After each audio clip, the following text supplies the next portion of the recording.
Je vous donne ces explications.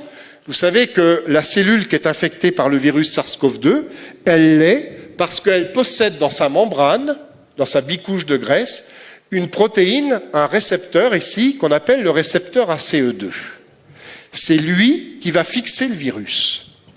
C'est-à-dire que quand le virus arrive et vient entourer la cellule, ce virus va pouvoir venir se fixer sur le récepteur comme une clé dans la serrure. Et là, à ce moment-là, l'enveloppe du virus va fusionner avec la membrane de la cellule et il va pouvoir injecter son matériel génétique à l'intérieur.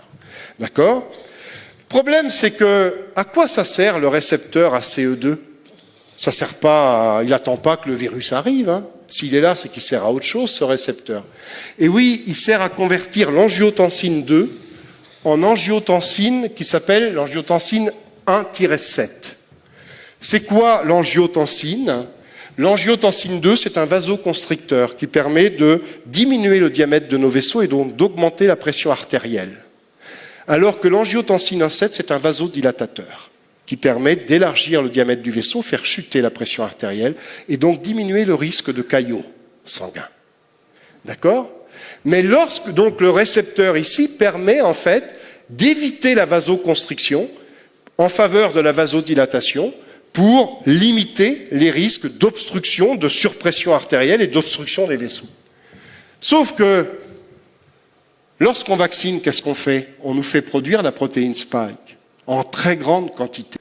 Qu'est-ce qu'elle va faire, cette protéine spike ? Elle ne va pas rester dans les cellules musculaires. Hein.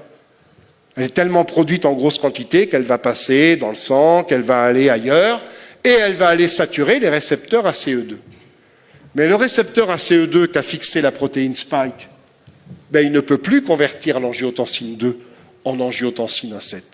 Et à ce moment-là, vous n'avez pas vasodilatation, vous n'avez que la vasoconstriction.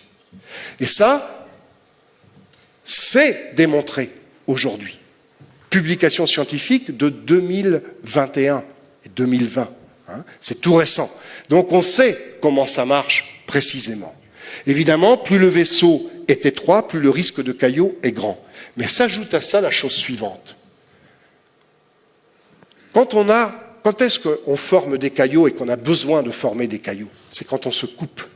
Quand on a une plaie, il faut cicatriser. Pour cicatriser, il faut qu'il y ait des caillots. Qui c'est qui est responsable de la formation des caillots ? Ce sont des cellules sanguines spécialisées qu'on appelle les plaquettes. Et les plaquettes, quand elles sont activées, qu'elles rentrent en action, elles produisent une protéine qui s'appelle la protéine FP4. FP pour facteur plaquettaire. Le facteur plaquettaire 4. Cette protéine FP4 produite, ça va permettre, donc c'est le signal d'activation des plaquettes sanguines, ça va permettre la formation des caillots sanguins, et ça va permettre, coagulation, oui, enfin, je voulais mettre cicatrisation, pardon. Pourquoi j'ai mis coagulation ? Cicatrisation de la plaie. Coagulation de fait, mais cicatrisation. OK ? Le problème, c'est qu'est-ce qui vient d'être démontré ? Étude scientifique de 2021. C'est que la protéine spike a un amour fou, pas seulement pour ACE2, le récepteur qui convertit l'angiotensine 2 en angiotensine 1-7. La protéine spike a un amour fou pour la protéine FP4. Elle se fixe dessus. Et quand on produit la protéine spike en grosse quantité, la protéine spike est reconnue comme protéine étrangère et il y a des anticorps qui viennent se fixer dessus. Et ces anticorps neutralisent la protéine spike, mais comme elle est fixée à la protéine FP4, ça neutralise la protéine FP4. Et alors, la plaquette sanguine, comme ce qu'elle a produit est neutralisé, elle a l'impression qu'elle ne l'a pas produit. Et donc elle se met à en produire encore plus. Et on suractive les plaquettes. Et en suractivant les plaquettes, on forme un caillot. Et ce système est encore amplifié par le fait que beaucoup de gens qui sont vaccinés produisent des anticorps auto-immuns qui vont s'attaquer à la protéine FP4. La protéine FP4, elle leur appartient, ce n'est pas un corps étranger. Donc les anticorps dirigés contre FP4, c'est des anticorps auto-immuns. La protéine FP4, neutralisée par l'anticorps rouge, est complexée à la protéine spike qui elle-même est neutralisée par l'anticorps bleu. La plaquette sanguine, l'information qu'elle reçoit, c'est que ce qu'elle a produit n'a servi à rien. Et donc, que font les plaquettes? Elles surproduisent du FP4, elles s'activent, et en s'activant, elles vont provoquer au final la formation d'un caillot, sauf qu'il n'y a pas de plaie.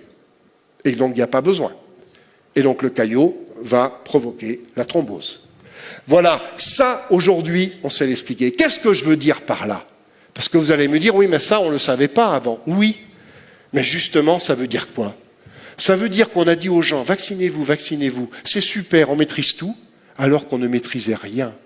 Parce que ça aurait dû être testé avant. 2021, le vaccin est sorti quand? Début 2021. Cette étude a été publiée en 2021. Ça veut dire que si on avait attendu quelques mois, ne serait-ce que quelques mois, on aurait dit, oh là là, on va peut-être jouer avec le feu. Eh bien non. On a dit, allez-y. Même des personnes qui ont des problèmes vasculaires, qui ont fait des AVC et tout, c'est pas une contre-indication pour allez-y, faites-vous vacciner. C'est une énorme connerie. Alors que si on avait fait ça avant, si on avait attendu un peu plus longtemps, si on avait pris le temps de faire des analyses, on fait produire une protéine comme ça dans notre corps sans savoir ce que fait cette protéine. C'est pas sérieux. Prenons le temps et disons, bon voilà, le vaccin, on va le réserver vraiment à telle personne qui n'a pas de problème circulatoire, qui a ceci, qui a cela. Mais voilà, aujourd'hui, ça, c'est démontré, on le sait. Et puis, ce sera le mot de la fin.